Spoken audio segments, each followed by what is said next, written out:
in beauty. May I walk all day long. May I walk through the seasons. May I walk. May I walk in peace. May I walk in peace. Anyway, song. On this path, may I walk through my life. May I walk in old age. May I walk. May I walk in peace. May I walk in peace. I need to sing it loud. May I walk, may I walk, may I walk, may I walk, may I walk, may I walk, may I walk in peace. May I walk in peace. In joy, may I walk in love, may I walk in gratitude, may I walk, may I walk in peace, may I walk in peace. May I walk in brokenness. May I walk in loving kindness. May I walk. May I walk. In peace. May I walk in peace. Hear my chant. May I walk. May I walk. May I walk. May I walk. May I walk. May I walk. May I walk in peace. May I walk in peace. May you walk in peace. May we walk in peace. May I walk in peace. May I walk in peace. So I'm going to send out a gratitude to Karen Drufford, who so freely shares her music with the world, has blessed our movement with wonderful messages. And so I'm sharing some of her music this morning. This one is from a Native American chant. And I love this one too because I feel like it's really what we're here about. And I want to joyfully share this message.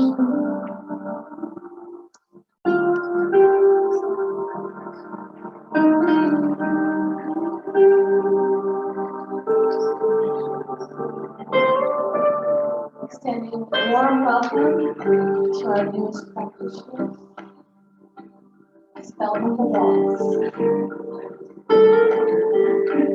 If love is what I'm here, let it be an open channel.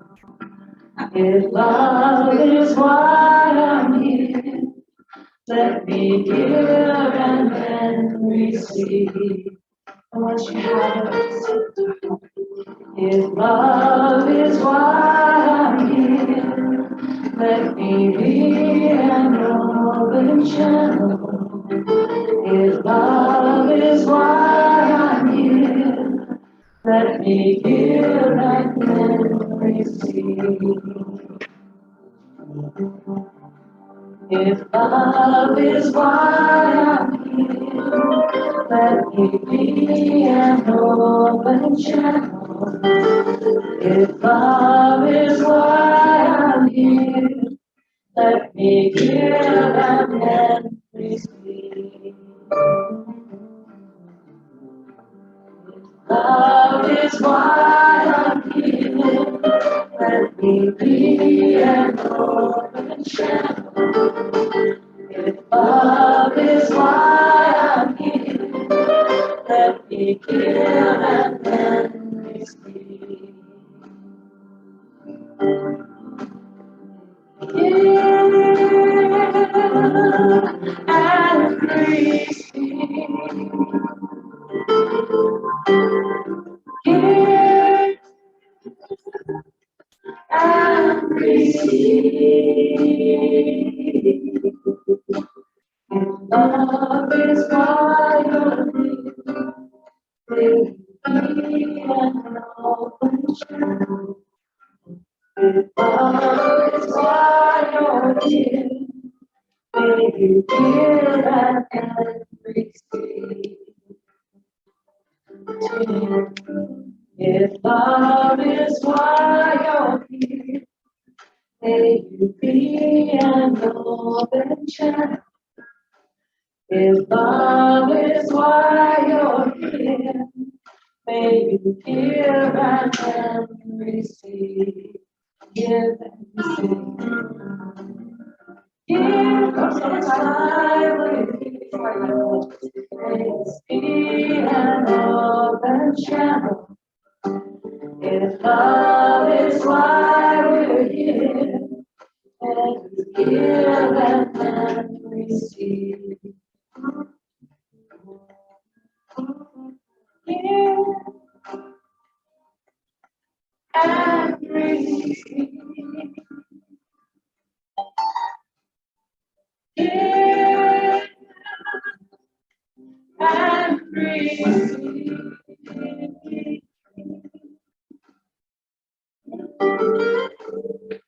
Love is why you're here.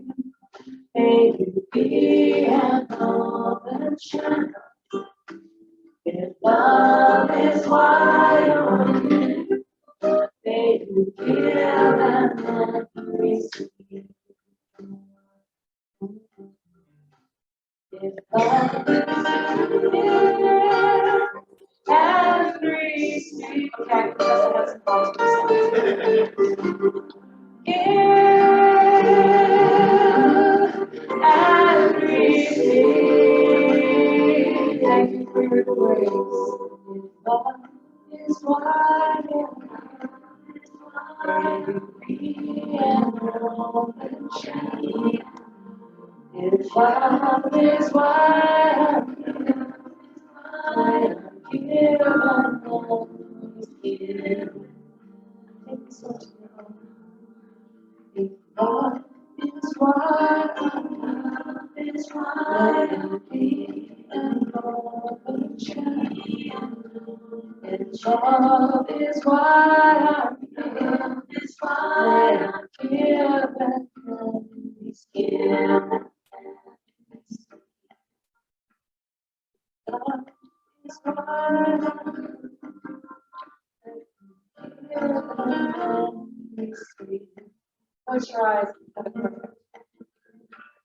If love is why let me give and receive.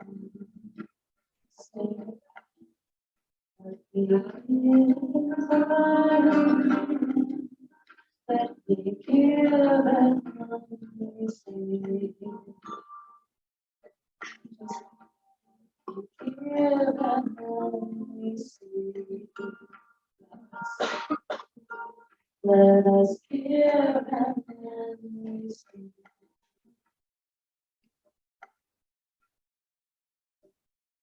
Thank you so much.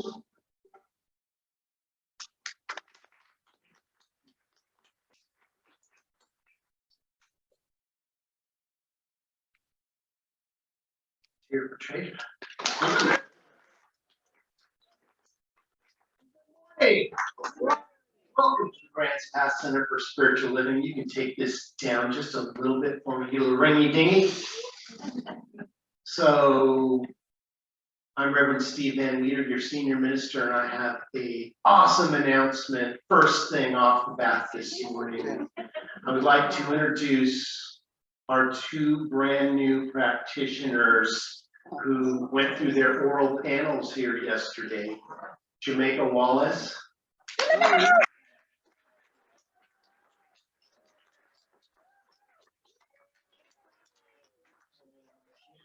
Scarabin.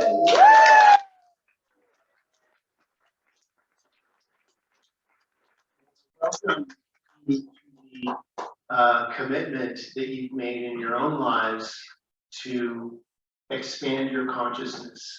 And because of your commitment, our community has been raised to a new level of consciousness. Yes. And we thank you for holding that high watch. And now you're going to be injected into service. Already, they've already started. Yes, So they have. I want to thank you. And after the service today, we are going to have a community forum. So please stay so we can talk about what's going on in our community. But individually seek them out to give them some love, because to become a practitioner, it takes about 2 years of pre-classes to get up to the point where you can apply to be in the class for practitioner studies, which takes another 2 years. So it's a 4-year commitment. It's like a bachelor's degree. And then if you decide to go on to ministry, it becomes a master's program. But that's a whole other set of classes. But I want to thank you all for showing up this morning. I know you have a lot of different places that you can be on Sunday morning, but you found yourself here. And we are so glad, because this is the place to be. And we're going to do what we do every Sunday morning, which is recite our vision and mission statement, which says, at the Grants Pass Center for Spiritual Living, we are an open, loving, spiritual community dedicated to evolving consciousness through teaching spiritual principles. And I'm going to invite Paula Peterson, our board president, practitioner, up for some announcements. Paula? Thank you, Reverend Steve. Good morning, everyone. Good morning. So, like Reverend Steve said, the community forum is today. It'll start at noon. Come with your questions, and it'll be fun. You'll get to be introduced to our 2 new board members also, and it should be a fairly short meeting, but we have important things to discuss. Come and find out what's happening in your center. Did you receive a letter and a survey in the mail today? Now, if you're a member, you did, I hope.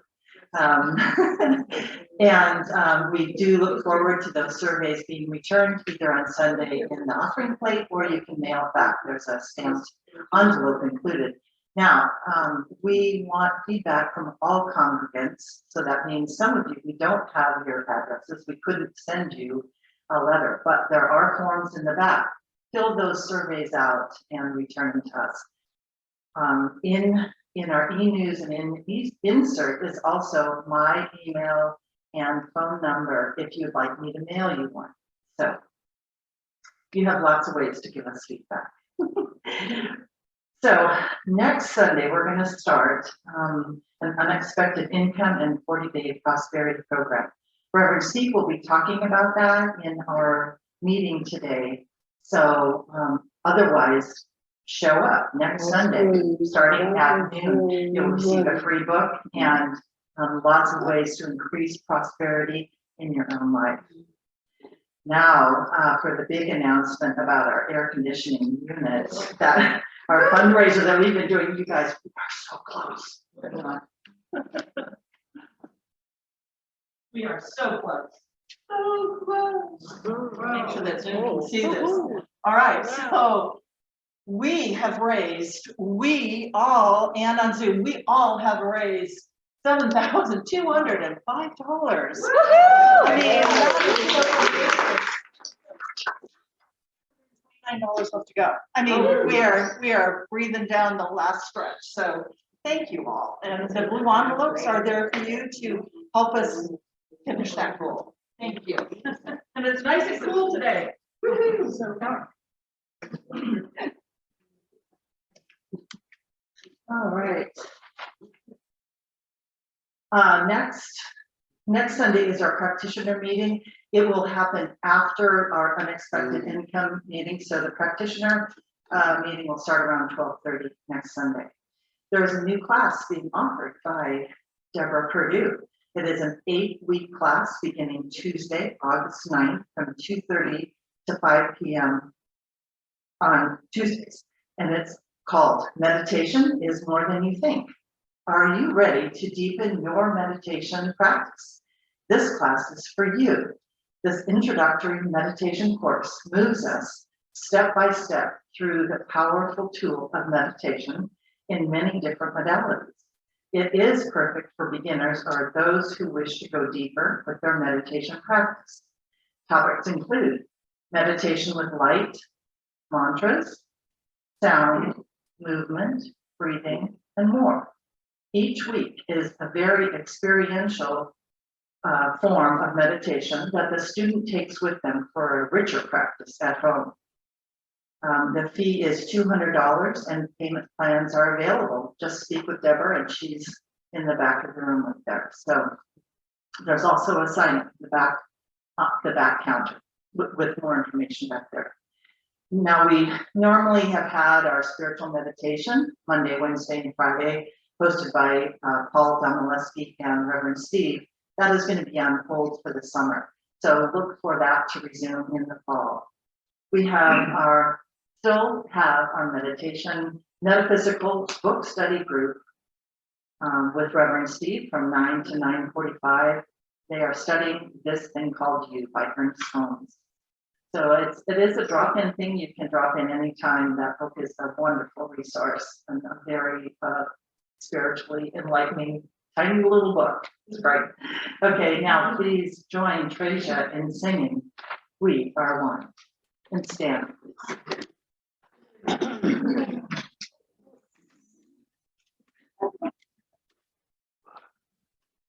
We are one. We are one. I am you. We are one. And in this unity, we shall live in harmony. As peace has come, as we are one. We are one. We are one. I am you, you are me, we are one. And in this unity, we shall live in harmony. As peace has come, as we are one. So it is.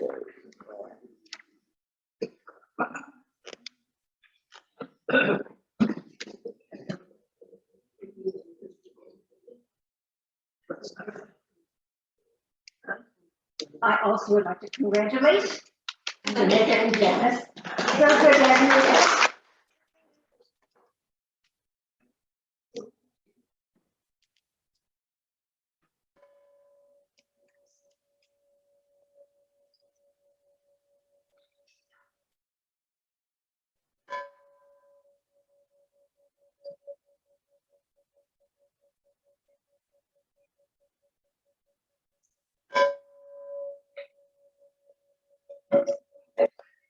Yes. Woo-hoo.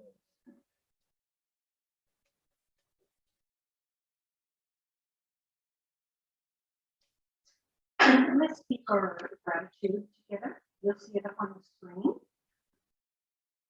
I am grateful to show up as a loving presence in each life I touch, and so it is.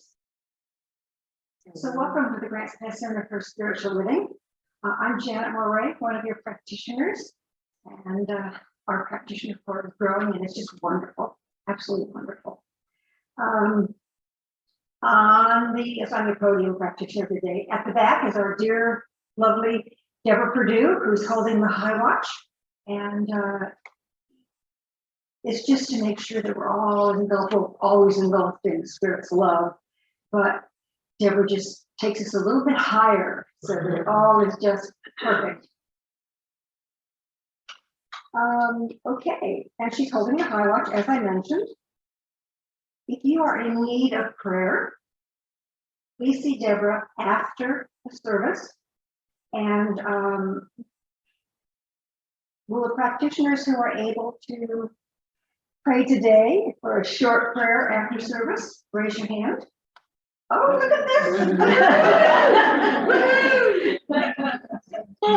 So you can see Deborah, and she can put you with somebody who can do a short prayer with you.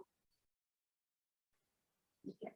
So if you have a prayer in the back of your seats that you would like us to do for the week, this is what we live for. This is one of the biggest things that we as practitioners do for our community and for anybody who needs prayer. So you'll fill one of these out. You can either put it in the box at the practitioner table at the back, or you can put it in the plate when it comes around for contributions, and we'll get it out of there.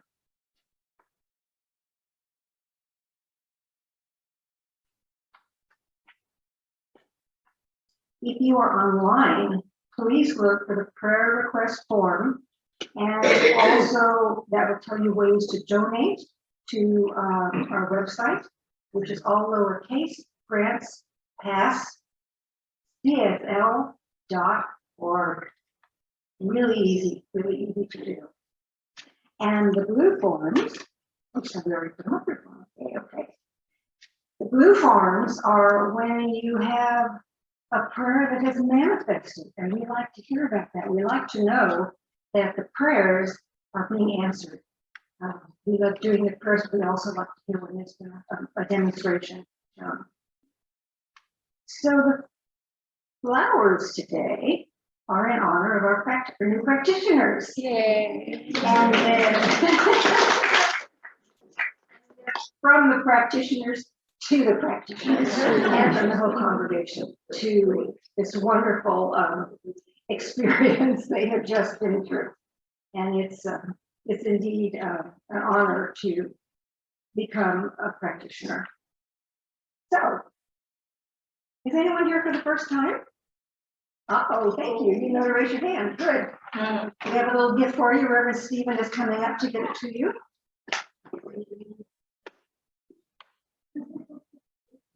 Please turn your cell phones off, or anything that's going to make a squeak or a beep that will interrupt the service today.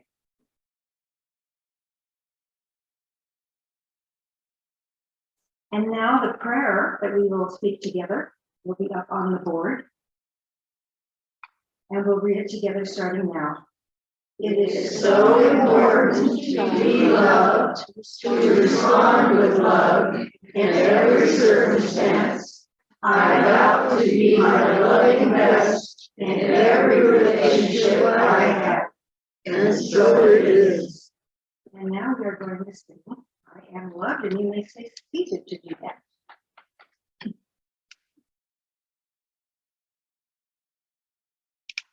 I am loved.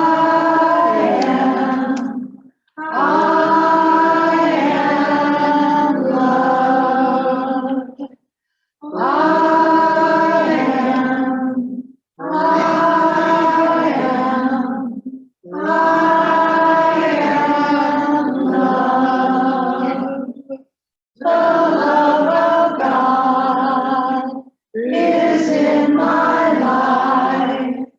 I am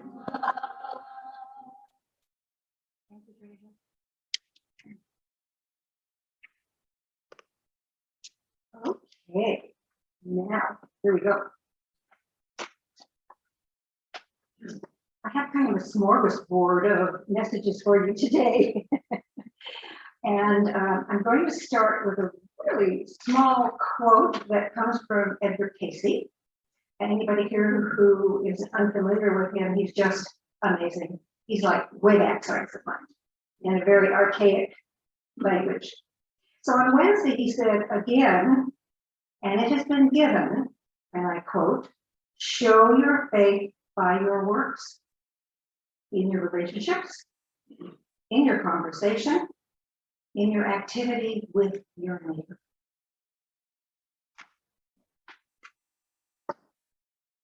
And next, I'm going to be speaking from the Our Science of Mind magazine. If you don't subscribe to it, we do have it available in the bookstore. It's really a great little magazine, loaded with information. And I'm going to start out with talking about the article that there goes Dennis Merritt Jones wrote, and he's also a wonderful prolific writer and just captures the essence of our practices. It's in the magazine. If you want to read the whole thing, you can, but I'm just going to pick out a few pieces to read to you and share with you. God, first cause, is the fountainhead where all relationships begin. When we are awake and present in the moment, the relationship we have with the beloved naturally spills out into every other relationship. We each came here hardwired to be in relationships, be it with our partner, family, friends, work associates, the clerk at the store, or the stranger on the street.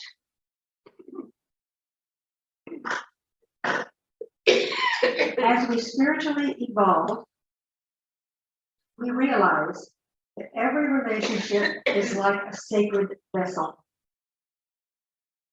a ship in which we journey together toward a common destination. In conscious relationship, we don't see it. We don't just see it and feel it, we know it. Borrowing one of your sentences, Reverend Stephen. Okay. We awaken to the fact that we need one another and do what we've come here to do, which at a soul level is to give form and expression to the life that is God. There is something within each of us that knows this is true, and therefore we long for a deeper connection with other living beings. It reminds us of our original home.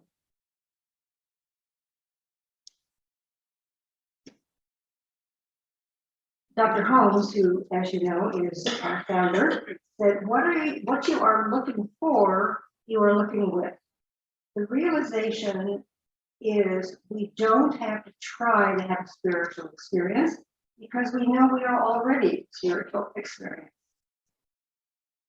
The awareness marks the beginning of the most, this awareness marks the beginning of the most exquisite relationships we could ever have with the one.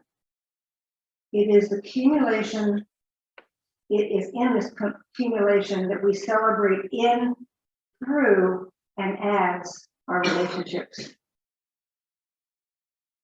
The takeaway is as simple and as simple as it is complex. Our relationships make life truly worth living. From the moment we arrive on this planet to when we depart, countless relationships bless us. Don't take any of them for granted.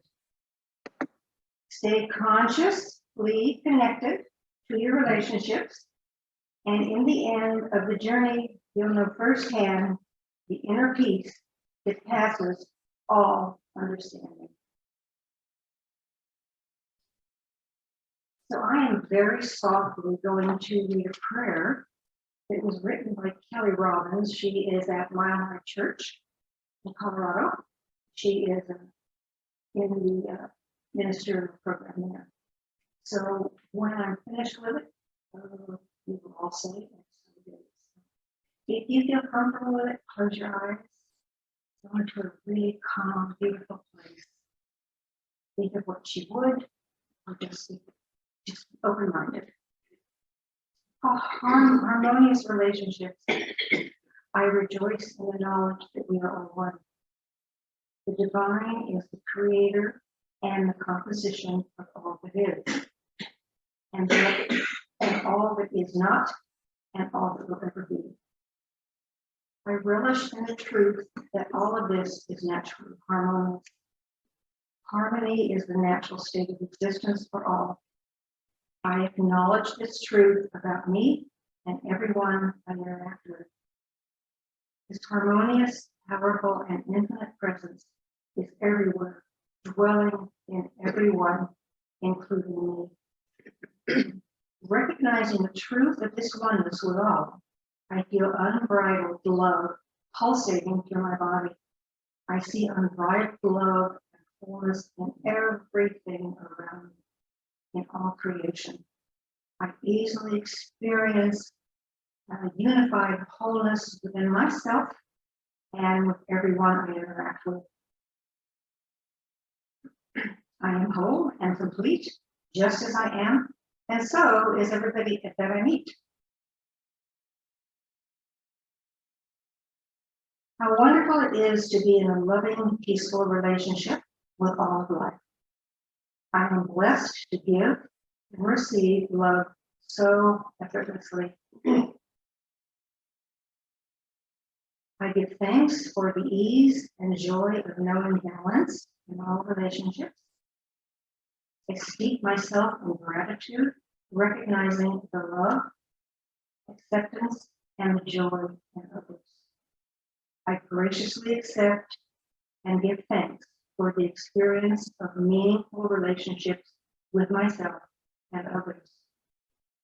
I affirm and release the words of perfect activity to universal law, knowing without a shadow of a doubt that these words are true, complete, and instantly made manifest. And if you want to come gently back in the room, we can end this by saying, and so it is. Thank you. Now we're going to have some special music and and then a really wonderful talk from Reverend State.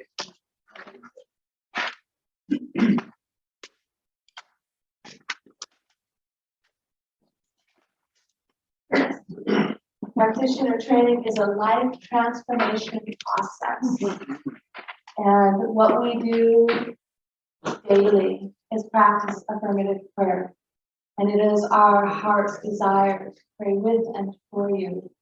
And so I felt this song reflected not only our theme for today, which is relationships, but also our celebration today with our new practitioners.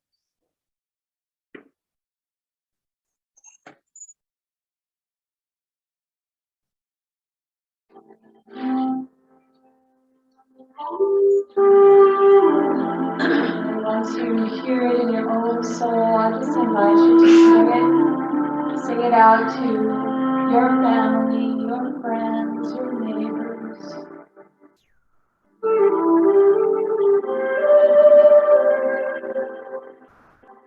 Because every one of us here is a practitioner. We wouldn't be here.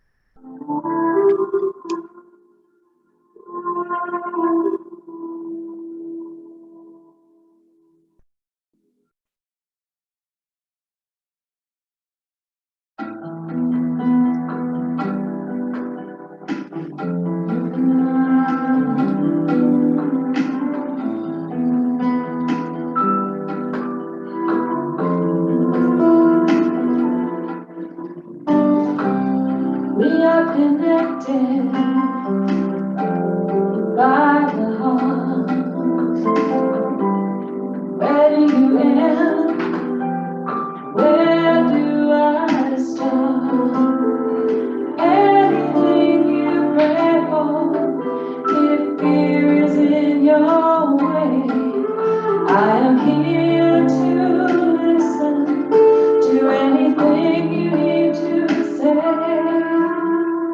Your prayer is my prayer too. Your prayer is my prayer too. Whatever you feel, I feel too. You're a part of me, and I'm a part of you. Your prayer is my prayer too. My prayer too.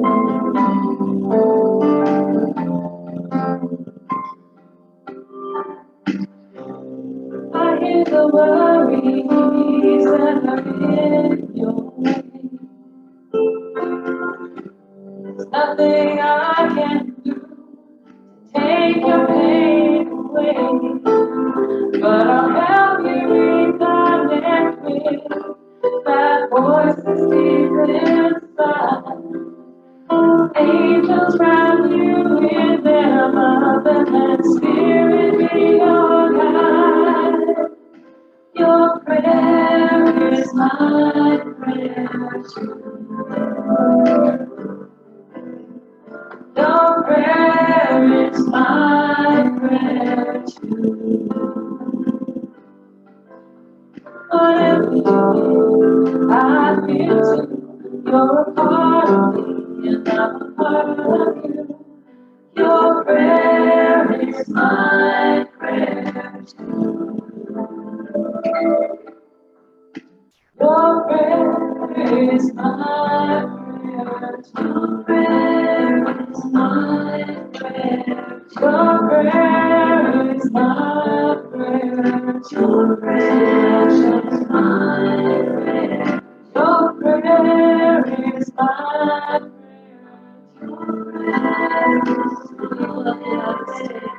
Your prayer is my prayer. Your prayer is my prayer. Your prayer is my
Well, good morning. Good morning.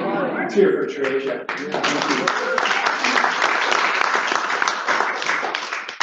Well, here we are in July, and I want to thank Bonnie, Reverend Bonnie, and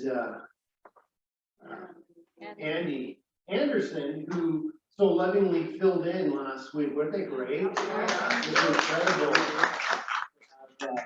Having some different music and a different speaker. It's been a while since I had a day off. But I was in Petaluma at a wedding and had a wonderful experience with family. But I'm back. Wow. Wow. Yay! So our July theme is on relationships, which is you're in a relationship with everything. You're in relationship with yourself, with your divine self, and then everything else that's hanging around is a relationship. But if we don't have a primary relationship experience,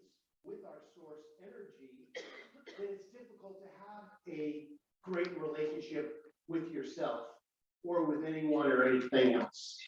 Because if you're not happy with your experience with your source, everything else is a reflection of that.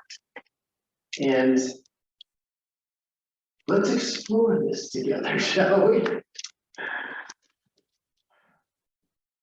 What a challenging week we had to walk through this week.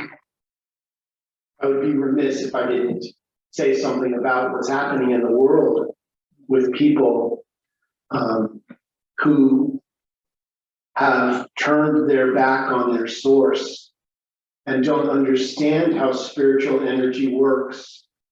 And you have an experience like we did on July 4th, and that we've had several times in this experience of people trying to discover who they are. And in their process of discovery, they feel that they need to lash out because of their own inner hurting, take the lives of other people, which is contrary to what we teach here, which is actually a reverse use of spiritual metaphysical power. I'm not going to judge. I am just going to say that we pray for those whose experience has been touched by someone's misinterpretation of the law. And we pray for those who have misunderstood how to use life-giving affirmative energy. That's the only way we're going to get through this, is if we can love everyone involved. The minute we say us and them, we have divided the energy, which is indivisible. There's only one of us here. It's God, expressing His countless life forms. But I wanted to start by honoring the life that continues. When someone makes their transition, I believe, scientifically, that energy changes form. It just doesn't stop. That would be to dismiss science altogether. I don't know what happens when you make your transition. Ernest Holmes had some cool ideas, and in the textbook, he's got a whole chapter on immortality. But he said that he didn't know either. He hasn't been back to tell me about it. There's probably something going on the other plane of existence that's so powerful that the spiritual energy doesn't have a lot of time to come back to this schoolhouse rock. But Ernest Holmes left a legacy of information for us to follow. So there's a great mystery going on. We don't know. We don't know what happens. Are you okay living in the mystery? Because it's when we get confused and we think that we're trying to figure it out that life gets confusing. Can you be okay in not knowing what's going to happen after you make your transition? Can you be okay not knowing where you were before you came into this life experience? So there's only one God. God knows and God shows. Whenever I lose my keys, that's my affirmation. God knows and God shows me where my keys are. Because it's important to realign ourselves. You know, how do we hold ourselves when we've made some silly mistake? When you've spilled the milk in your life, so to speak. When you've clicked a button on the internet that you didn't want to pay for something and you try to pull that back. You go through a process of trying to undo one little mouse click. But that's why we're here. We're here to fall down at times so that we can stand up even taller. The way we relate to ourselves, to one another, and to the world, and with the universal power, are all interconnected and inseparable. If when we spill the milk in our life, we get really angry at ourselves, what if you were talking to source energy like you talk to yourself? Most of us would not talk to source energy like we talk to ourselves. You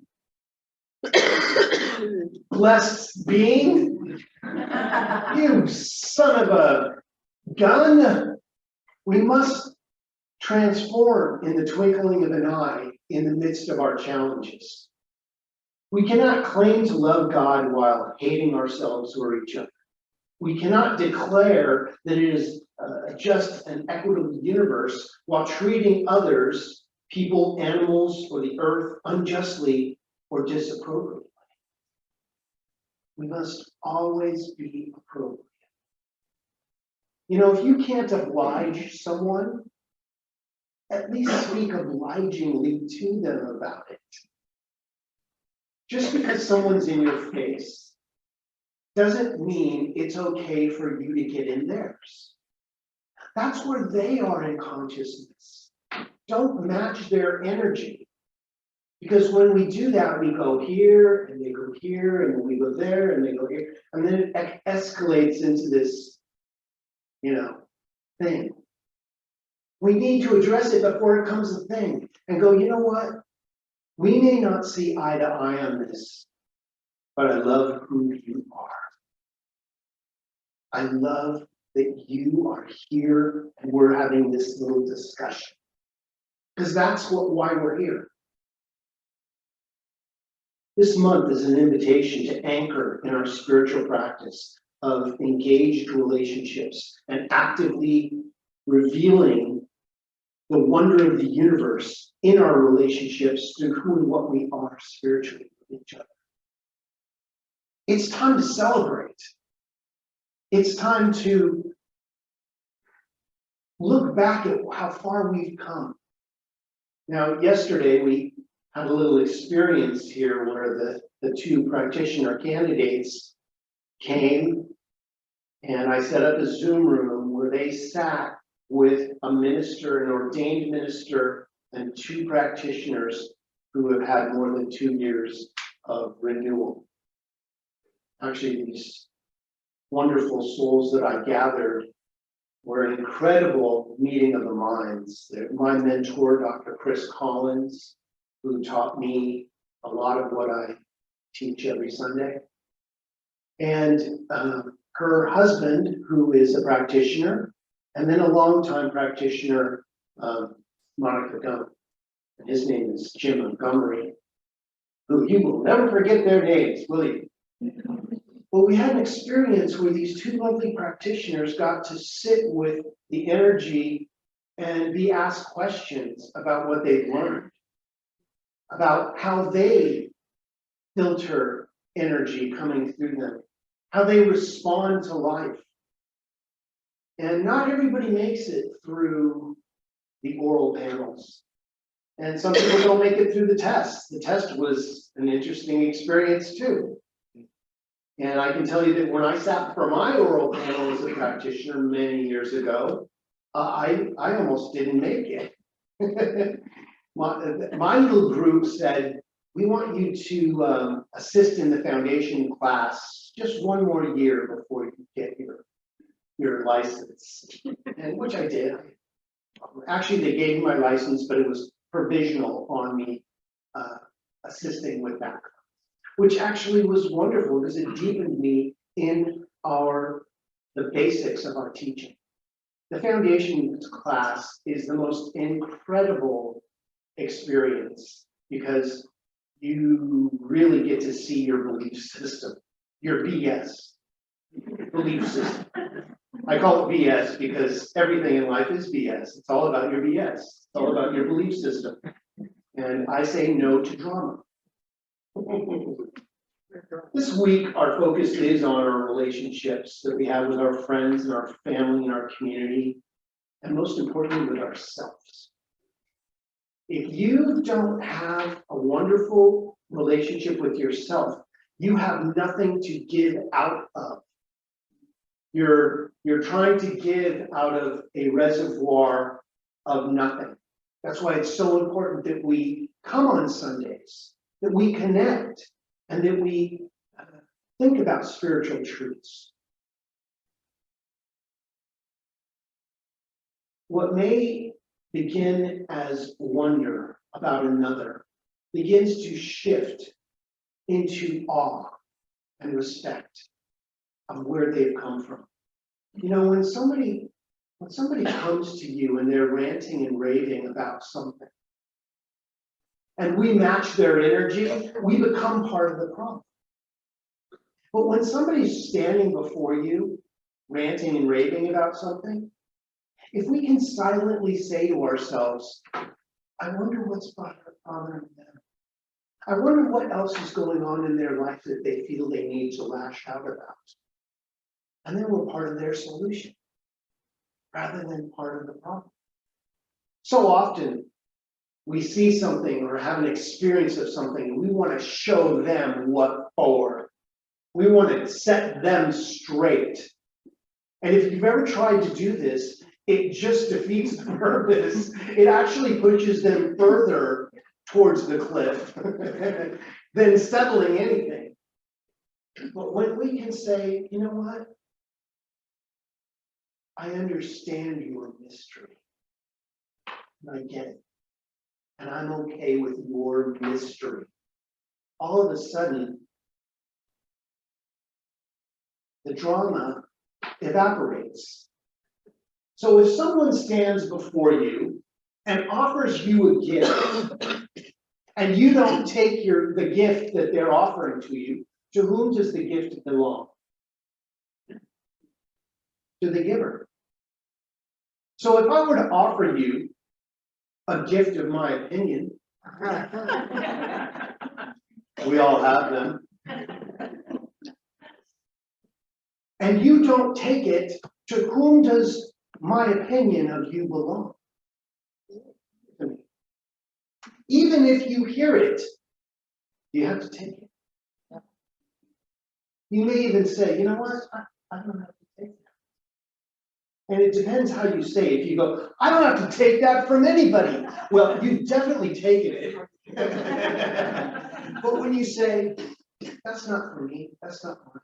Thank you for sharing, but that's not mine. If you're playing tennis and someone hits the ball and you don't hit it back, whose point is it? It may be their point, but the game is over if you don't play. When someone invites you into an argument and you don't go, to whom does the argument belong?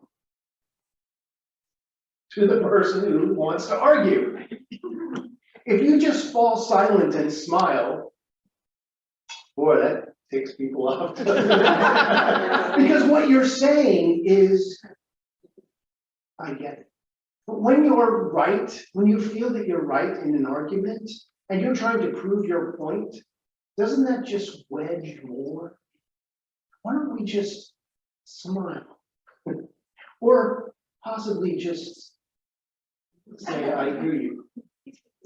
Can you do that? Can you just say, I hear what you're saying? Because really, that's all we want. We just want to be heard.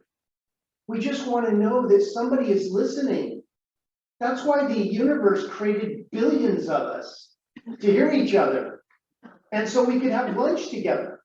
Really? I mean, time is a man-made thing. You know, the universe doesn't care about time. The universe is doing what it's doing.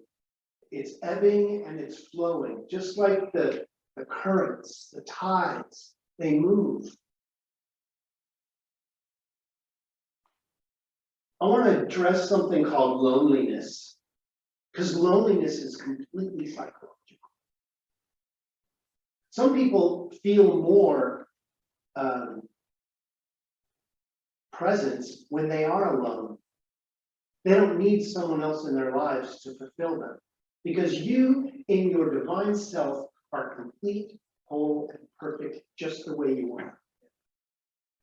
But isn't it nice to share life with someone?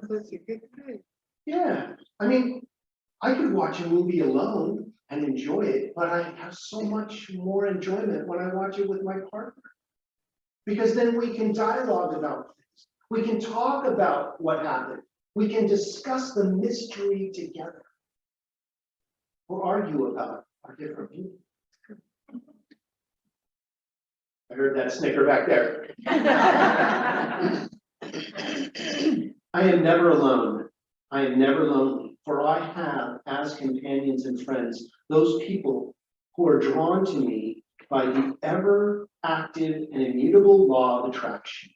It's not enough that I profess to love people. I must really love people more dearly than I have ever loved before, because all people are our family. Everyone. We can't like certain people and love other people. See, we live in love.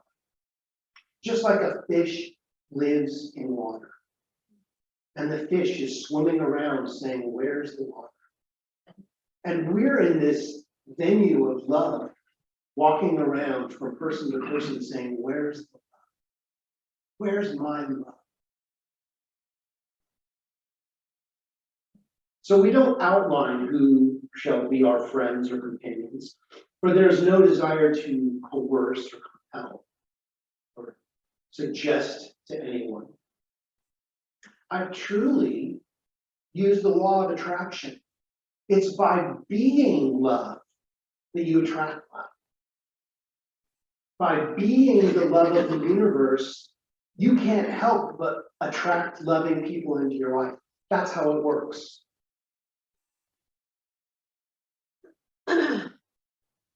As I love and cooperate with my fellow human beings, so do they love me and give me their cooperation. The law is motivated to work for me by my love of people. As my mom used to say, I don't like what you do, but I love who you are. She said that several times. Because she knew I was an individualist, just like her. We used to butt heads so much because we were so much like each other. And when my dad finally said, Steve, just stop arguing with your mom. She agrees with you, but you guys are semantically not a match. Just say yes instead of no every time. And boy, did my relationship with my mother change. Because I realized that we were so much like each other that I was fighting myself all the time. And then when I realized that, I was like, yes, Mom. Yes, absolutely, I will bring my sweater. I don't have to use it. But if it makes you feel better that I bring my sweater and leave it at a friend's house, that's okay with me. So it brings me to my 3 talking points for the relationship talk today. First, there's still a great deal of rugged individualism, isn't there? I'm going to do this myself. This is mine to do. And it is. You know, we come in here alone. And we walk through the portal into the next plane of existence alone. A-L-L-O-N-E.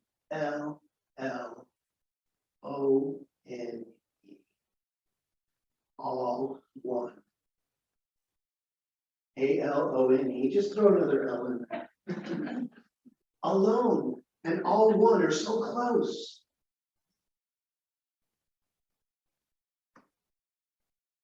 There's a paradigm that causes us to believe that we live as if we are individuals. But in this teaching, we teach that we're all one.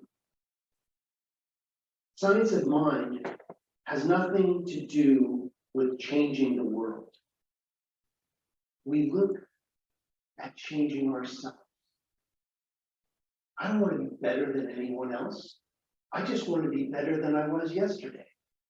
And if we can strive to learn more and to drop our defenses to be open to new ideas, we are going to progress quicker and more deeply because of our understanding of who and what we are. We're here to understand. not to argue.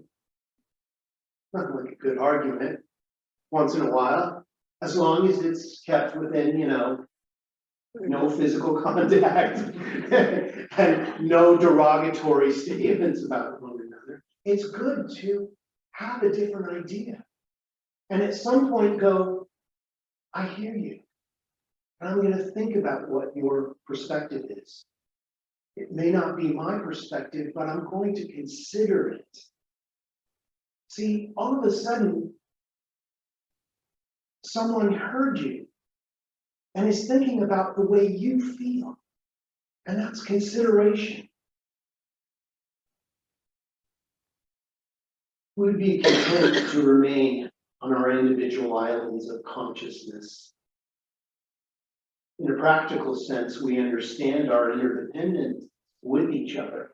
And since most of us do not make our own clothing or grow our own food, we need each other. We need each other to do things.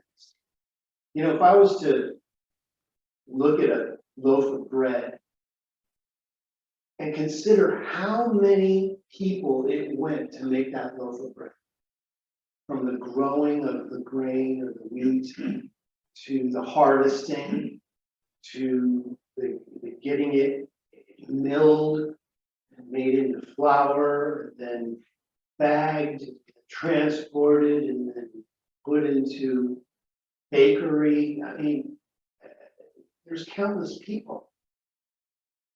Every day we rely on each other. We are each other's angels. We are. Really, our pets are our angels. Because our pets, talking to Anne, she knows, she taught me this, about the connection between the animal kingdom and the human kingdom. Because they're doing what they do, and what are we doing? We're in the drama. We're caught up in the drama of it all. So secondly, the story of the Good Samaritan reminds us that we are invited and called to serve and to help others. While it's easy to feel overwhelmed with the conditions of the world,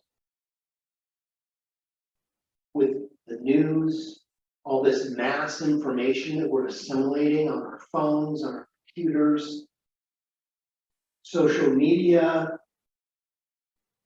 our smartphones that we carry around all the time. I mean, if you're away from your phone for more than 2 hours, it's like, what's happening in my world? And God forbid you get down below 70% of your battery life. I've got to find a power source. I wonder if the restaurant has a plug because I'm under 70% and I may need power. So let's look at things differently. Let's unplug a little bit. There used to be a day when, our phones were only in our home.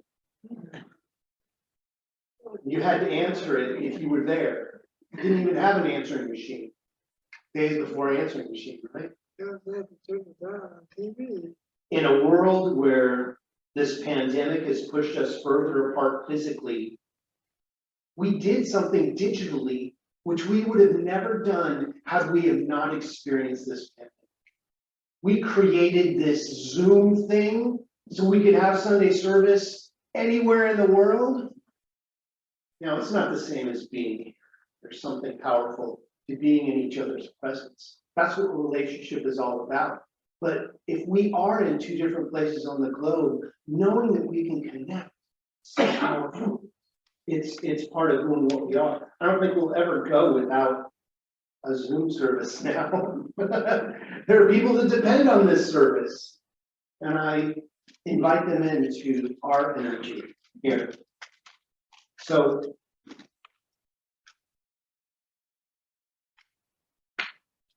in conclusion, I'll get to my right page. Okay, and this is a page. Well, there it is. In conclusion, we're trying to create a world that works for everyone, a world that works for all. And it requires a level of consciousness that has not existed before. But I'm holding a container where it can. You know, are we all gonna all of a sudden just think the same and kumbaya? Well, I'm gonna hold that container that there is a place. But can we all just get along and understand each other a little bit more? Can we, instead of moving to a place of hurt and pain and fear, just move into the mystery and be okay with it? And go, you know what? It's okay that I don't understand your perspective, but I honor it for you, because that's where you are. And I am inviting you to honor it for me, so you can honor where I am. And from that place, we can have a relationship.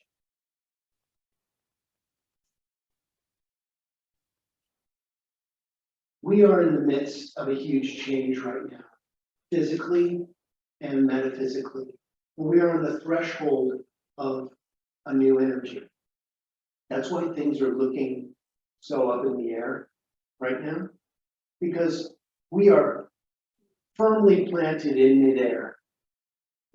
We are in the midst of huge changes, and it looks messy.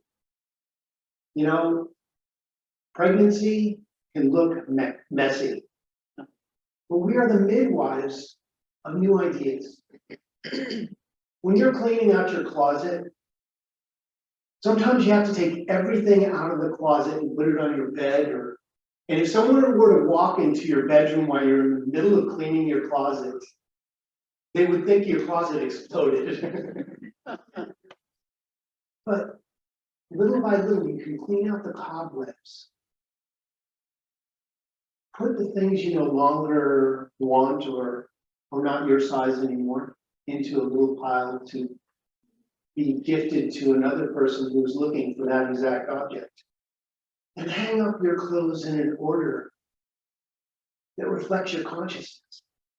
And all of a sudden, you're in harmony. You know, there's something about when you go out for an event and you know that your laundry's done, your dishes are done, your carpets are clean. There's just something about that feeling. Now, some people don't have a problem with not making their bed, and that's cool. I'm not always the best at that. Chris will attest to that. But I try.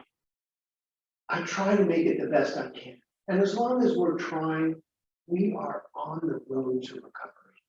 So, communicate, collaborate, and let go of judgment. And from that place, we will have a better relationship with everyone and ourselves. So it is. So it is. So, we're teaching and to go into prayer. So I invite you to close your eyes if that's comfortable for you.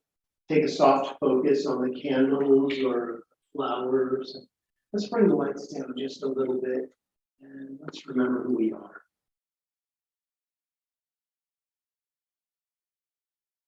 So I invite you to bring to the forefront of your consciousness what you choose to believe the creative energy of the universe is for you.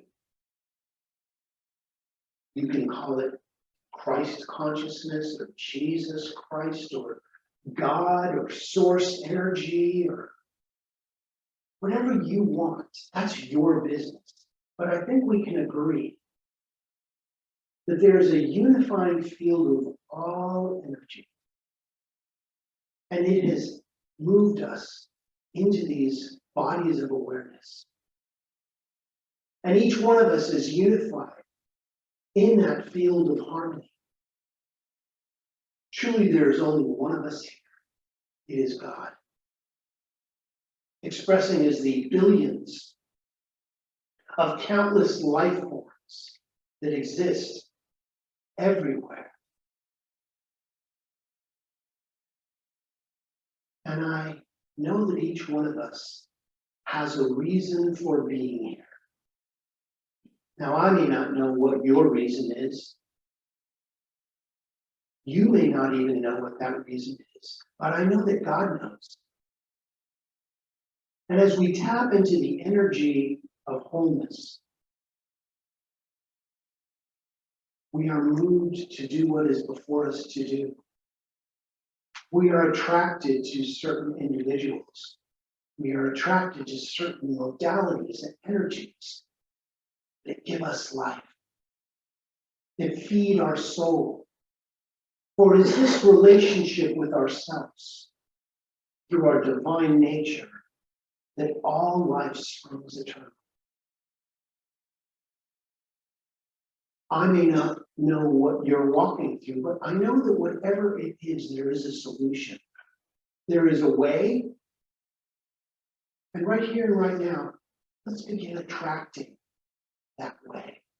Let's look at our challenges as healed.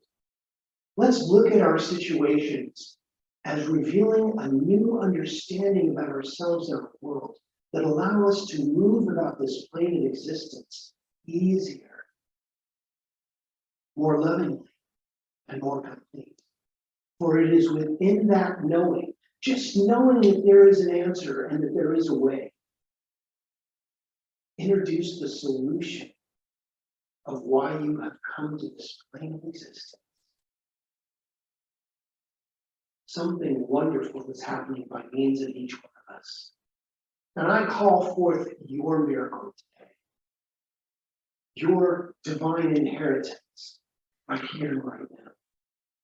Something powerful is happening by means of each one of us. So I honor that experience. I honor your mystery. And I give great thanks. How good it is to know that there is a way and we are on the way. Something powerful is manifesting as your life. And my friends, it all has to do with love. For truly love is the vein in which we live and move and have our being. So in that gratitude, I place these words directly into the living, loving law of life, where it returns to us resplendent and beautiful. As we let go, we let God be God in our lives. And we affirm this together by saying,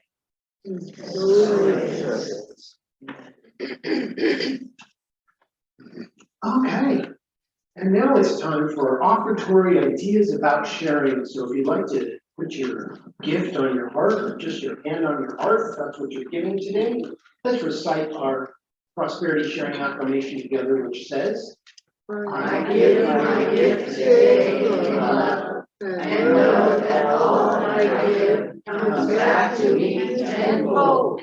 I cannot outgive God, and so it is. have a little music.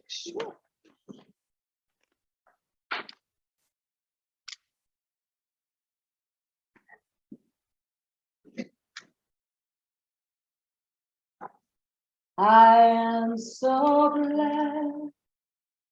I am so blessed. I am so grateful for all that I have. I am so blessed. I am so blessed. I am so grateful. I am so blessed. I am so blessed. I am so blessed. I am so grateful for all that I have. I am so blessed. I am so blessed. I am so grateful. I am so blessed. I am so grateful. I am so blessed. Well, it's time for our prayer over our offertory. Please join me in knowing that these tithes and gifts have been collected in love. They do good work in the world and return to the giver and to the receiver 10 times greater than what was given. They allow this Grants Pass Center for Spiritual Living to be open and available and teaching truth and love in this community. And for this, we are all well blessed. As we affirm this together by saying, And so it is.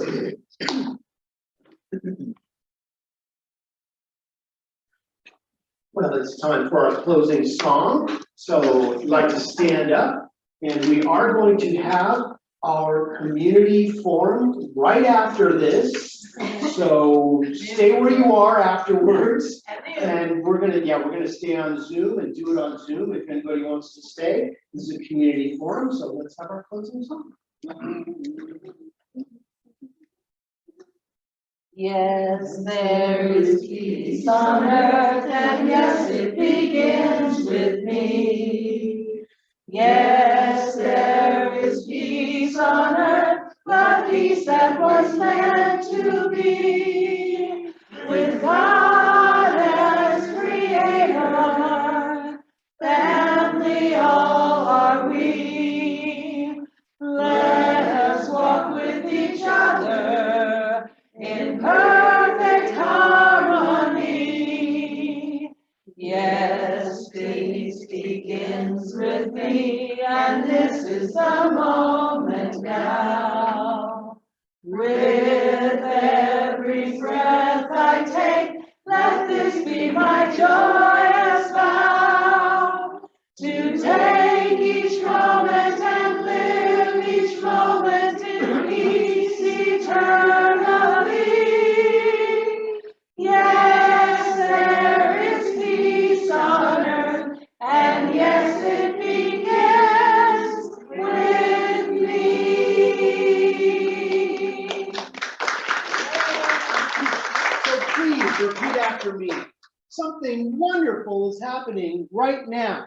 Something wonderful is happening right now. It's happening in my mind. It's happening in my mind. It's happening in my body. It's happening in my body. And it's happening in the body of my affairs. It's happening in the body of my affairs. I think it. I think it. I feel it. I feel it. And I know it. I know it. Just the way that it is. Just the way that it And is. just the way that it is not. And just the way that it is not. Thank you, life. Thank you, life. Okay, we're gonna do our community gathering forum here, so sit tight. We're gonna put a couple chairs up here on stage for our board, and then we'll get into some questions and some answers. So please stay if you can.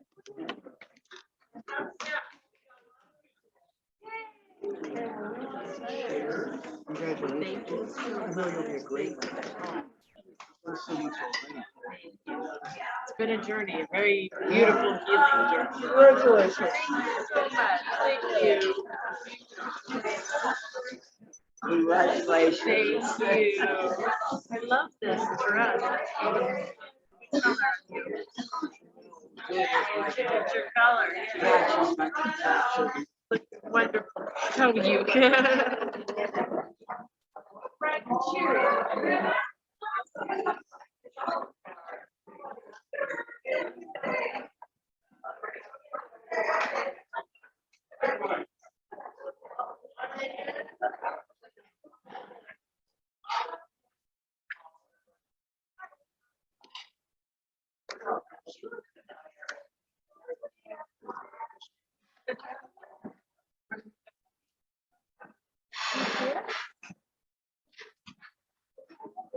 Yeah.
Good.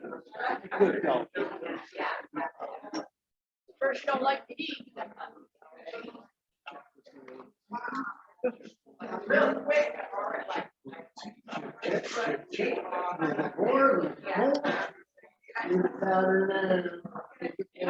Check, check, check.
Check this in two.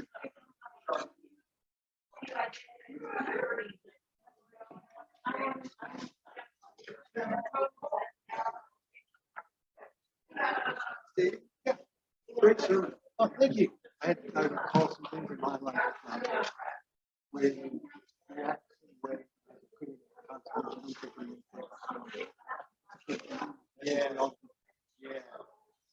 Interesting how when we forget to look at someone else's point of view, we're stuck with our own. Yeah, where are they coming from? Yeah, exactly. That's what it's all about. When I on the fair I had, I bought a book. I didn't pay Deborah for it. Oh, okay. Can you take that one? I don't see her. She's disappeared. She will be here, but I can take it for her. Okay, $10 for the book. When it's okay. Okay, great. Great. Good. I'll make sure she gets that. Sure. I'm good.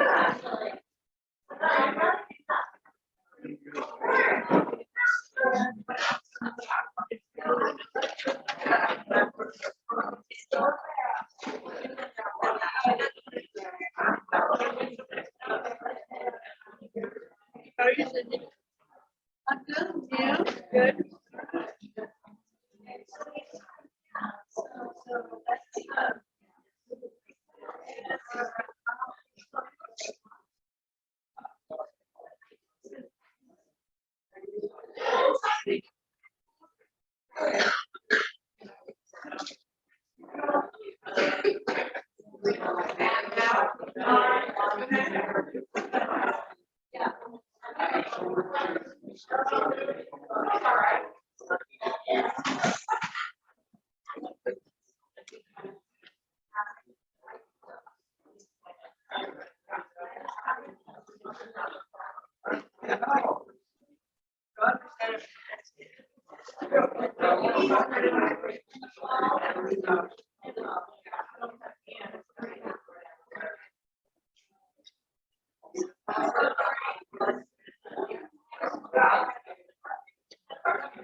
Quite a feast today.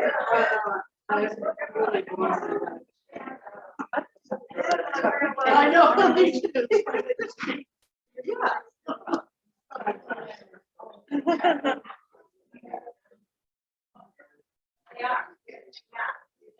yours that I gave you? Okay. So you're not gonna sit down? I put it next to you. Okay. I'm gonna use the rest.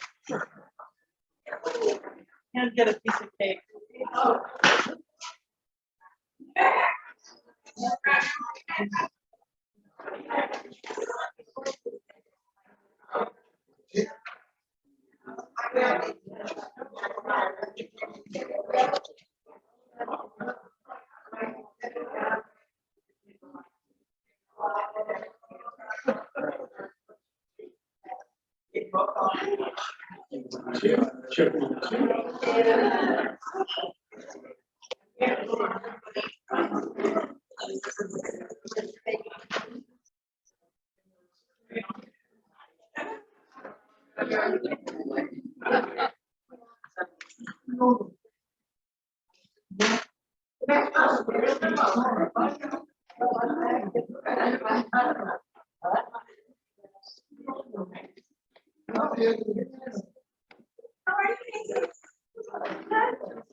Okay, well, it's noon.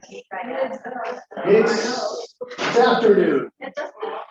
And we're gonna go ahead and start our community forum. So if you'd like to come on in and get settled, and I'm gonna ask that our board members come on up on stage. Shirley and Jamaica and Guy and Nancy, Paula, and who am I forgetting? Shirley? Shirley. I don't know who you said. I think you said everybody. I think.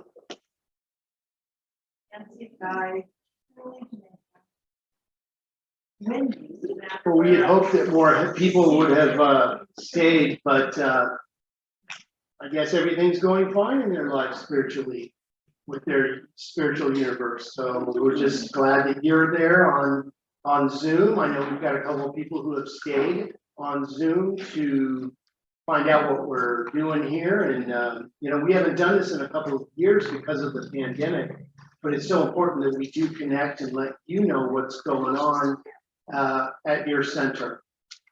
So I'm going to start with an invocation just to set the tone.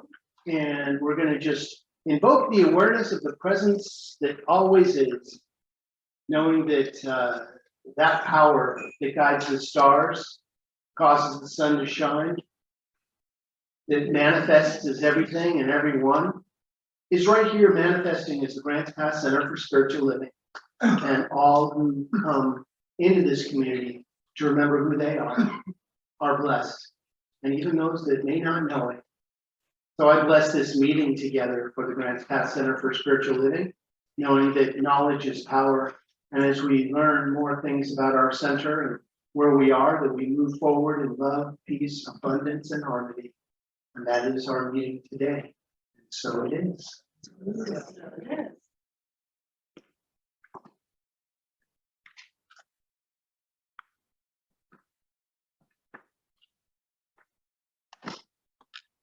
So I'm going to introduce our board. Our president is Paula Peterson. Come on, let's hear it. Service. And Jamaica Wallace is our secretary. And Guy is our member at large. Dave. And Wendy is our new treasurer. Yay. And Shirley is also our new member at large. And Nancy Youngley, who is holding the history and archival information for all that exists in our center. And vice president. And vice president of our board. Reverend Steve, your senior minister, as a voting member on the board. So as the secretary, we'll get a count of who's in the room. Just so we have a number, so when we look back on this little meeting we're having, is this part being recorded? Yes. Okay. Do we need to stop the recording from the Sunday, so this doesn't appear as the Sunday service? And start a new recording? I can do that. Or will that be We want edited to, later? we can edit later, or I can do that. Let's edit it later. Okay, so I'm gonna invite Paula up to read the letter that we sent to everyone. You may or may not have received it, but we want to start with stating where we are right now in consciousness.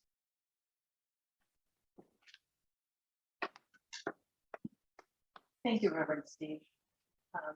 If you did get this, I'm going to try to kind of go quickly through it if you've already read it. If not, it's still a good thing to hear.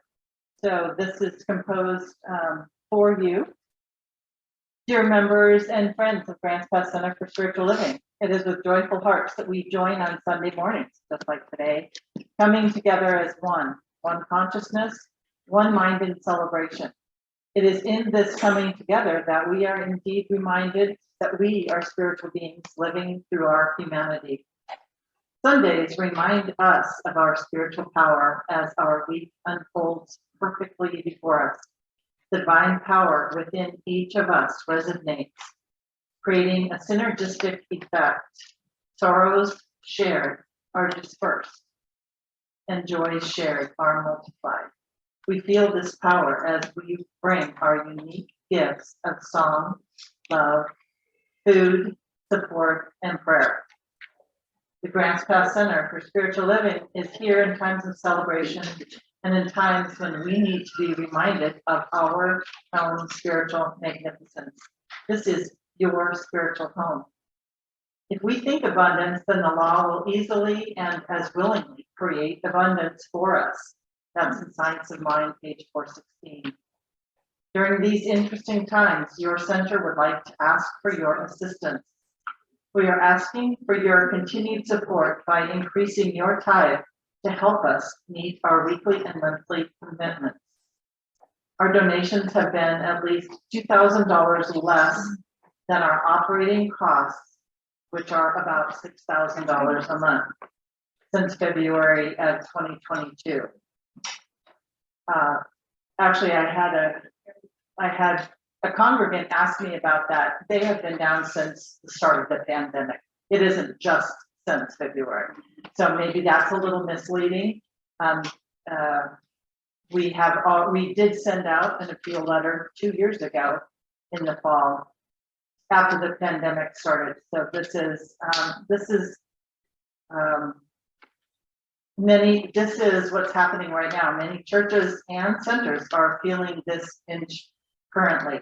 We know that as we bring our consciousness to the situation, we move through this time together abundantly. We are planning a new unexpected income 40-day prosperity program starting actually next Sunday. And this program will be facilitated for 30 minutes after the service by Reverend Steve. And all attendees will receive the Abundance book by John Randolph Price as a gift. Thank you for your ongoing and continued support. And on the back of this is a survey, which we would love feedback from you.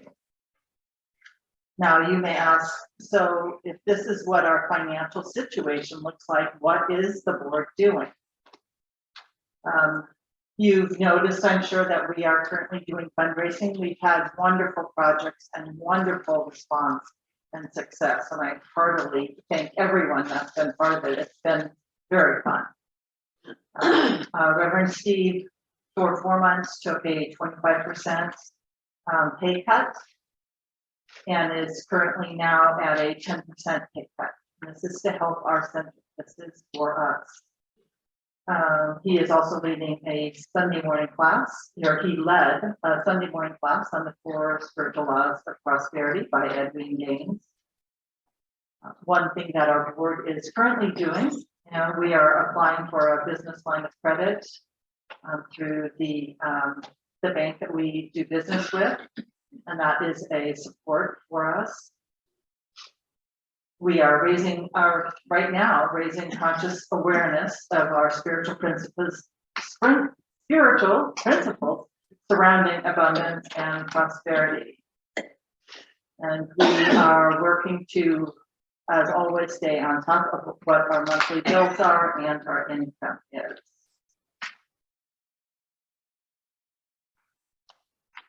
Reverend Steve, would you like to add anything to that?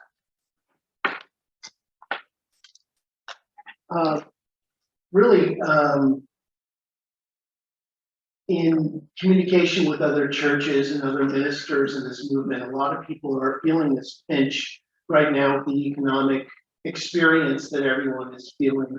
The ties have been down, and we're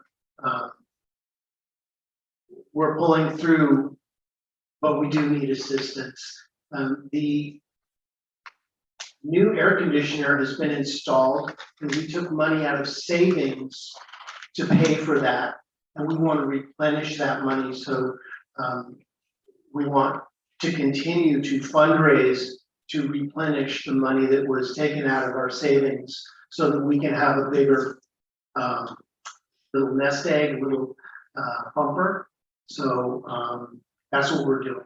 That's what we're in the midst of. I've also gifted my portion of the money I usually receive from teaching classes. I'm not asking to be paid for that. So I'm giving my services for free and donating that money right back to the center for the practitioner class. Also for this last semester of the practitioner class, as well as, of course, foundations. This last one was a free class. So we are doing things to make sure that we stay solid in our foundation here, that the bills get paid, and that we stay open. So any questions about anything? I came in right, I was doing it. Sure. I mean, Yes. what have you been doing to make up that $2,000? Where does that come from? You might have addressed it. We have been using our savings a lot. Since the beginning. Since the beginning of the pandemic, we've been going through our savings because we haven't had that money. I took a large 25% pay cut, and things looked like they were healing when we reopened, and we thought that they were on a trajectory. And so I went to my full pay again. And then when we found out that we weren't where we thought we were, I went back to a 10% decrease in my pay to try and make sure that we continue in the consciousness that we need to move through this time. So we are, why we're asking now is because if we continue on the trajectory of taking $2,000 every month out of savings, we will no longer have any savings, and we won't be able to pay the bills that come due. So we've also put together a list of the bills so that everybody can know why do we have why does it cost $5,000 to have a center that we own? And the minister, of course, is your lion's share of that, which is $3,160 a month. Administration is $425 a month. The person that runs the website is $200. Janitorial is $200. Music services are about $500. Our copier lease is $200. To pay for the power is $150. The gas is $50. The garbage pickup is about $23 broken down into a month. Our bookstore, to have the magazines available for purchase is about $53. We don't always sell all the magazines that we purchase, so the center pays for the ones that don't get purchased. Water bill is about $110.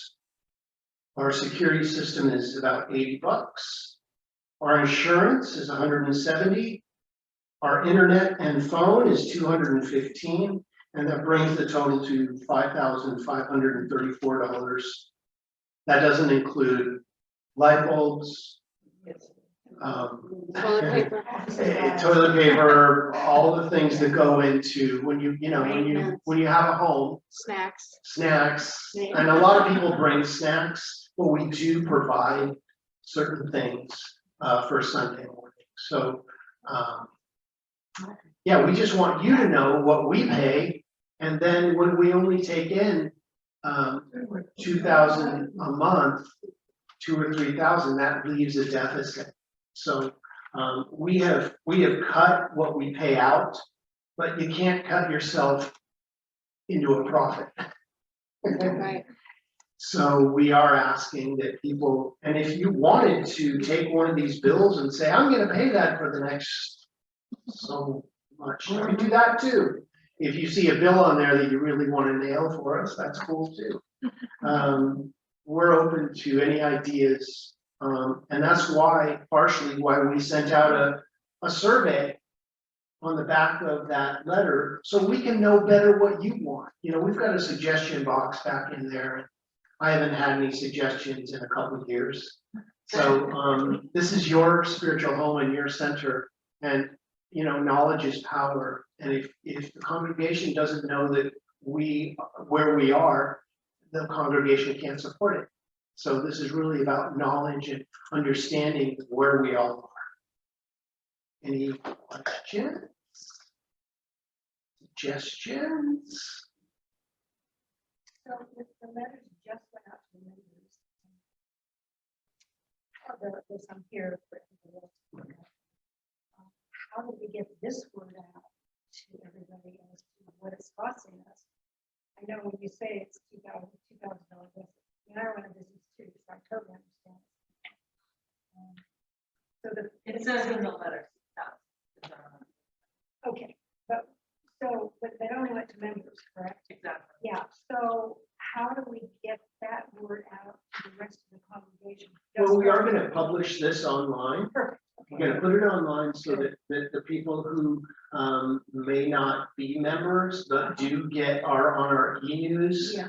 will know what's going on. And if anybody, we could have printed up a bunch of these, what we pay and what we get, but I didn't want to use the copier if people aren't interested in it. So if you would like a copy of this, you can get a copy by request. We are doing what we know to do. We own this building, and we would take a business loan. And the only reason we would have a business loan is to be able to make our payments while we're waiting for Sunday to roll around for money to come in. This wouldn't be money that we just take and have another monthly payment. We don't need another monthly payment. We need to increase our style of giving. And that's why I started the Unexpected Income Program and the 40-Day Prosperity Program at the same time. What I can tell you about the Unexpected Income Program, and practitioner Sherry Davis was very successful a couple of years ago in implementing this. And we are bringing it back, but this is a whole new program. Just by mentioning this program, we've already had money coming in. Because all I had to do was mention it to a few people, and all of a sudden they started getting unexpected income and are tithing on it.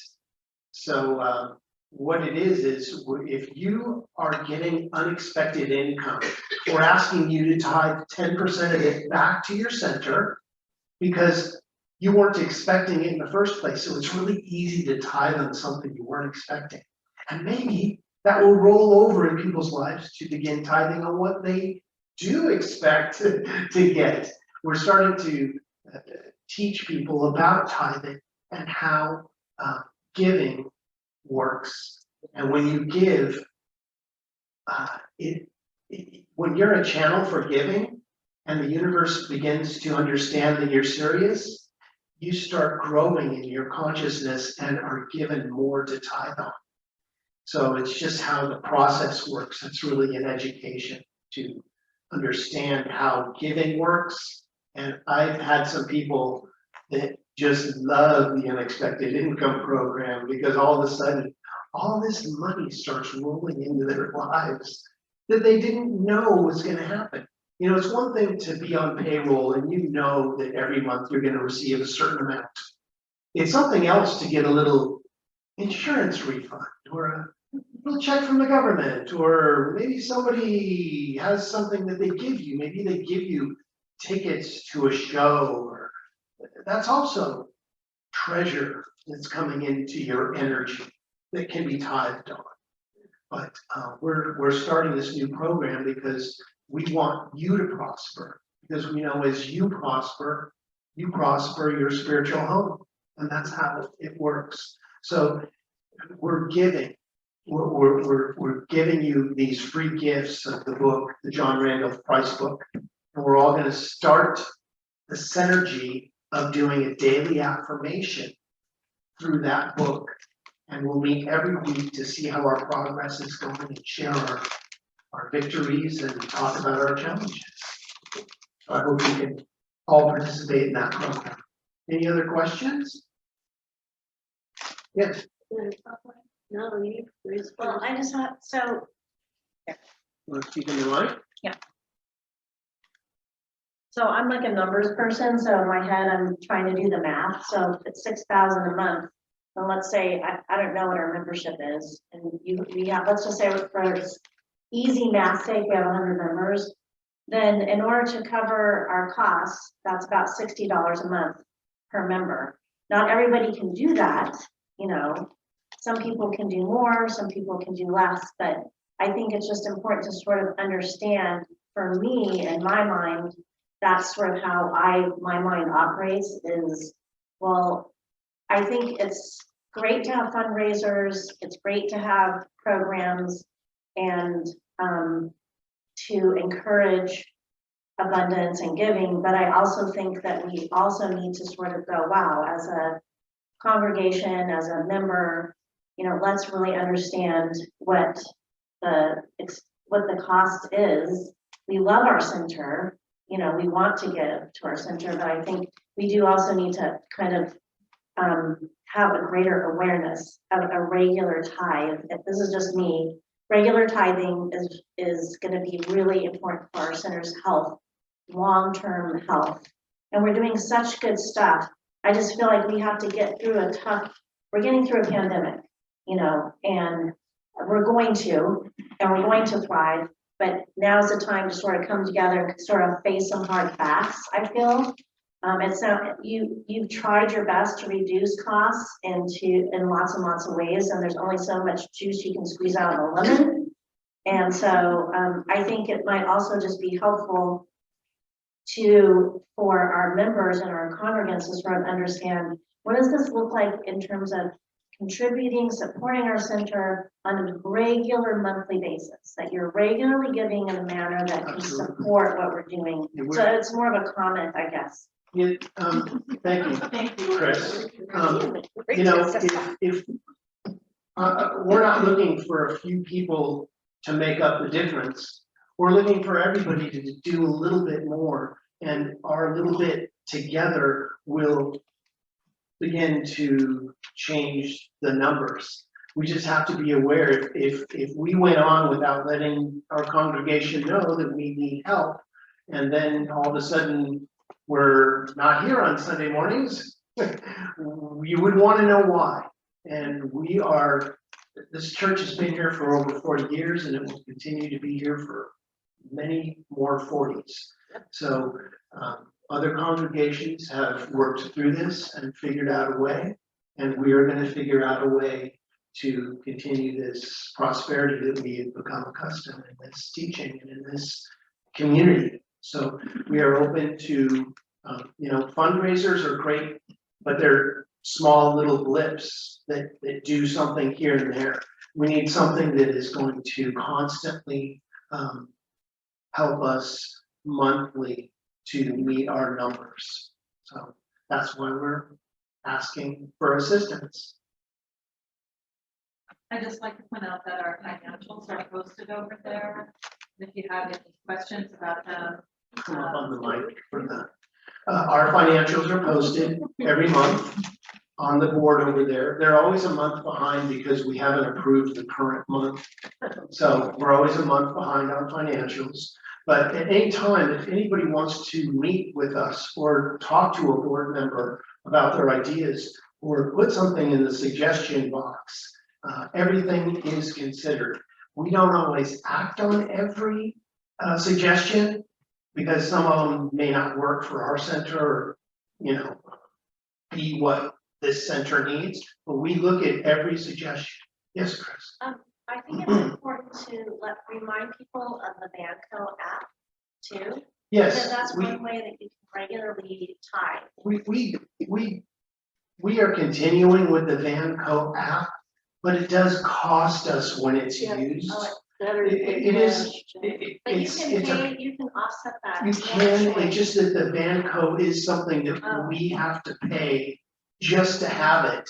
Even if Oh. people pay the little 3%, we still pay Yeah. to have that It's still a fee. service. But during the pandemic, it was one of our only, revenue streams. Because people were not meeting on Sunday morning to hand us a check or cash. And it does make a big difference, so. And we'd love to have more members. you know? Yes. Yeah. That's for sure. That's for sure. Cindy, go ahead. I want, I just had a got me moment, it may be a demonstration that I didn't realize that I had. And that's one thing, since you've been at this church, I was always feeling like I was lacking limitation. Like I never could make enough money, no matter what I did. I just, went through this whole thing and you kept saying, blah, blah, blah. I did Sherry's class too. Well, me, myself, I started tithing more here. I decided to tithe at my work because I work for a nonprofit. And this last year alone at my work, I've surpassed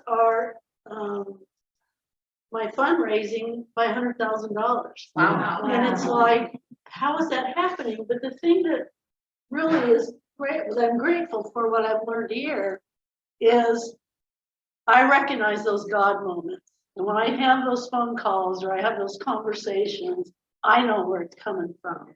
Yes. And it's just, I just realized that, oh my gosh. Thank you, Cindy. Yeah. Thank you.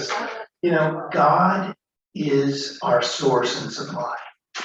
No person, place, or thing is our source.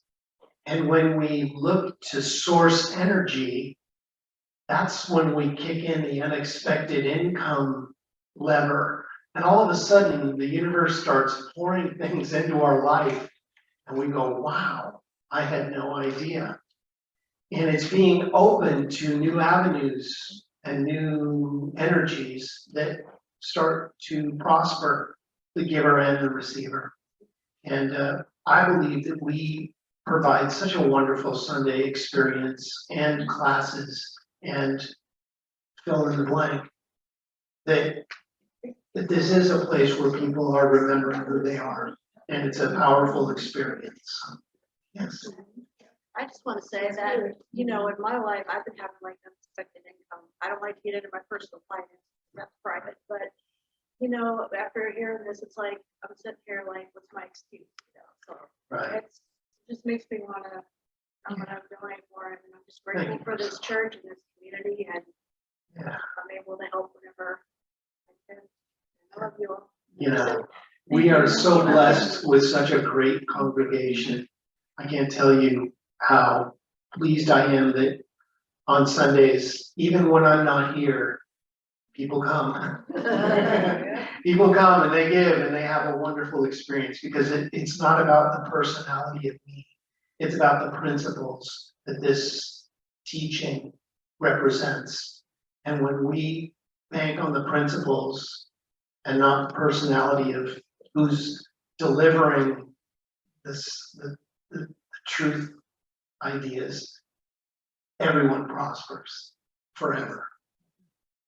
But I'm glad that you like my flavor of vanilla that I give out every Sunday. Because without it, I would be, painting houses or something. So, yes. I have an idea that might sound like it's way out left field, and it is, but our world is changing. And you can call it COVID, indeed, COVID has caused a huge change. Inflation, our world, I don't need to go into our world. The hatred, the bombings, the wars, the things that have been happening are atrocious. Anyway, our world is shifting pretty radically. My idea came about a few weeks ago, and the seed could be building. I don't know. I attended the Unitarian Church, which is just over there on East Street. Had attended it years ago. I went to hear a speaker. Very good meeting. Less people than this. Very small attendance. How are they doing financially? Don't know. Very similar in philosophy to our church. I felt very at home there. Also, we have the Unity Church. I don't know if they're still going. I think they are. They're very small. The fellow that used to run it anyway, David, he's actually my coach in softball. Really nice guy. Here's my idea. If we're so like-minded, is it not time to gather forces?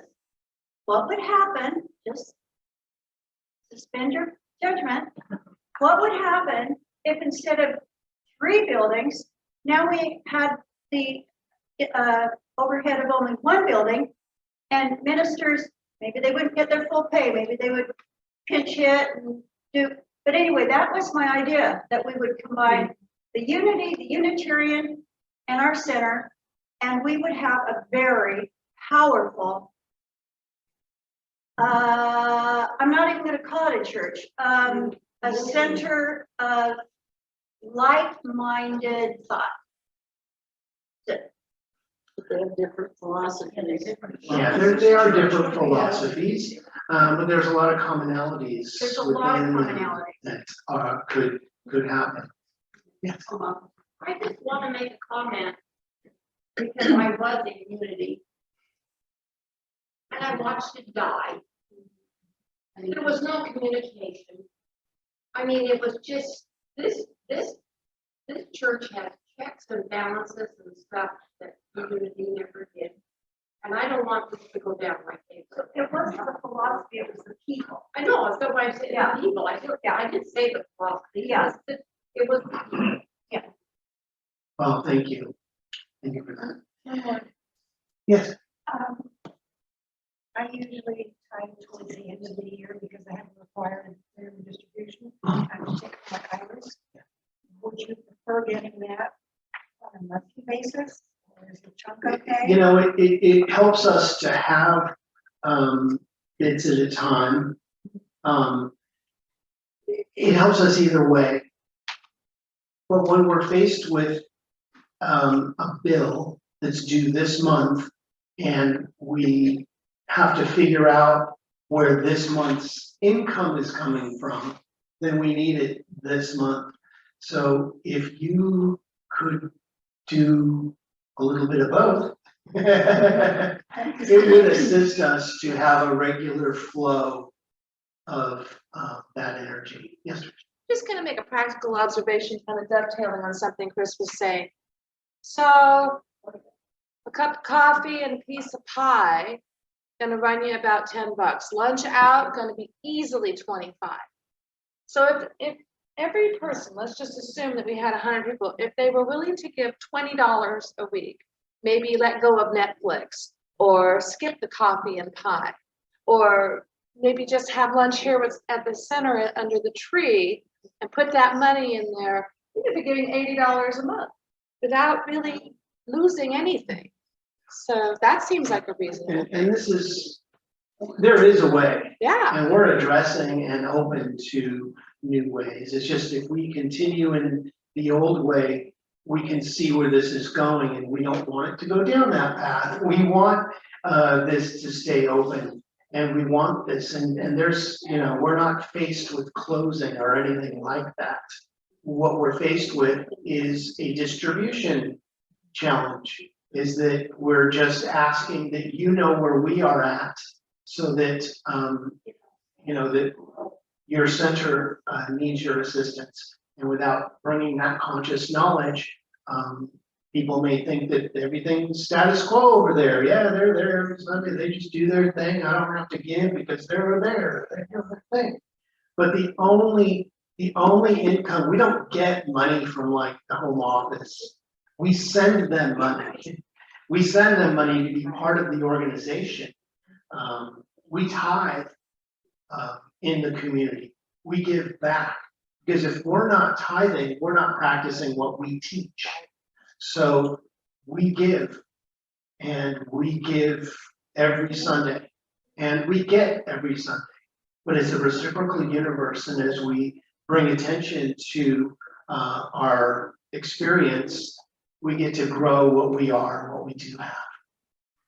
So, anything else? Yes, Ann. One funny way, I'm probably the only one that feels this way, but is anybody else cold in here? I'm almost freezing in here. got a great new AC. Yeah, we got a great new AC, and I actually did just turn it up, but we can adjust it a little bit more. Sure, absolutely, absolutely. No, we can adjust the air conditioning to be a little warmer so that we don't spend so much money on the AC. And of course, this building sits here when nobody's here, and we still have to air condition it. We can't run without air conditioning, or it would be 115 degrees in here. It would take us 6 hours to cool it for Sunday morning. So we keep it about 85 degrees in here during the week, which is not, if we have a class, I have to kick it in. And we have a whole new heating and cooling system in the LEC. We have a whole new heater and air conditioning system here. So we're set. Yes. A long time ago, when I first came and we were on the board, we tried to rent the LAC. We are still Doing that? We are Okay, still open yeah, to that, maybe we yes. need to get a little more involved in doing that, soliciting.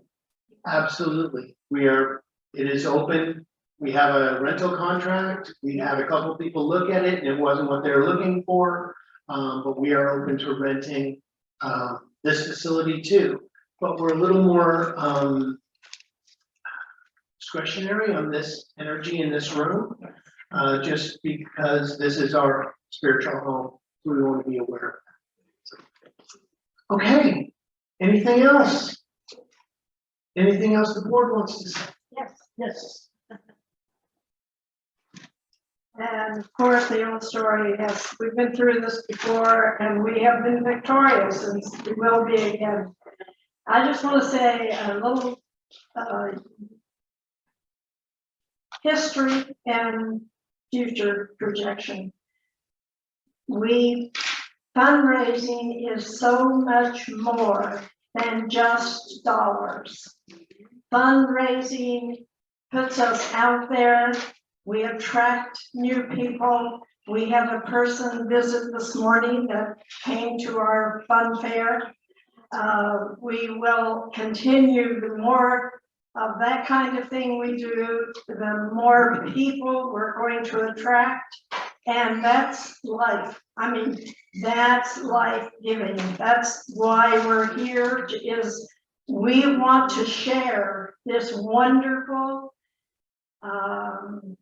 philosophy, belief system, whatever we want to call it. It's for us to share with others and bring others in. And as we do that, you're sowing and reaping. So yes, we need everyone to be mindful, and we appreciate everything everyone can do. And all of the sweat equity is recognized as reality in fundraising, because it takes a lot of energy initially to create more energy.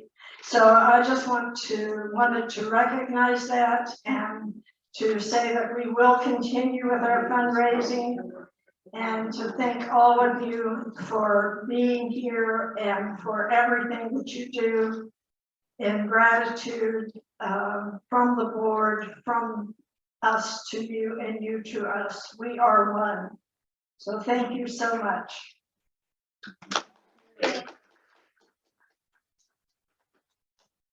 So if there's nothing else, I'll do a benediction and we will call this meeting adjourned. So just bring ourselves back to the energy of love and peace and harmony that we represent in this teaching, knowing that this Grants Pass Center for Spiritual Living is a divine idea in the mind of the infinite source energy, God, whose time has come. And we are so blessed, and we take full advantage of that abundant blessing by being here, by increasing our consciousness, not just our giving, but our consciousness of being, of loving, and doing good work in this world. And for this, we are all well blessed. We take this blessing into the rest of our day, into the rest of our week, into the rest of our lives. And we are so well blessed for it. We give great thanks as we affirm it together by saying, and so it is. Amen. Thank you all for being here. Blessings, and we look forward to seeing you next Sunday. So it is.